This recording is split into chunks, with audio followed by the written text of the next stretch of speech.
میں نے کہا میں فریحہ کی شادی غیروں میں ہرگز نہیں کروں گا۔ فریحہ کے باپ نے غصے میں چلاتے ہوئے کہا لیکن آخر اس میں برائی کیا ہے؟ لڑکا بے شک اپنی ذات کا نہیں لیکن مسلمان تو ہے اور پڑھا لکھا شریف خاندان ہے، اور ہمیں کیا چاہیے؟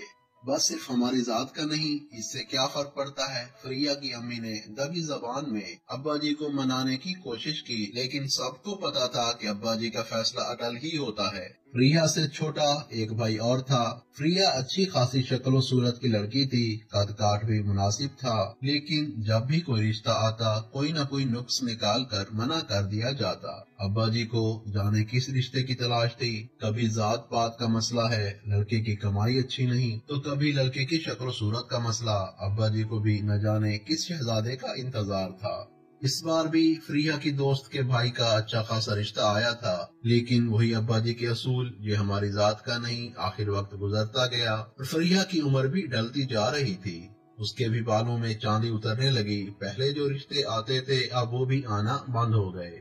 خاندان کے لڑکوں کی بھی ایک ایک کر کے شادیاں ہو گئیں، کوئی باہر چلا گیا تو کسی نے اپنی پسند کی شادی کر لی۔ بس ہوا یوں کہ فریحہ آہستہ آہستہ خاندان کے بچوں کی بڑی آپا بن گئی۔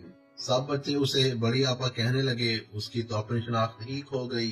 ابا جی اور امی جی کے انتقال کے بعد فریحہ بھی اکیلی ہی رہ گئی تھی۔ اس نے ایک اسکول میں ٹیچر کی نوکری شروع کر دی تھی۔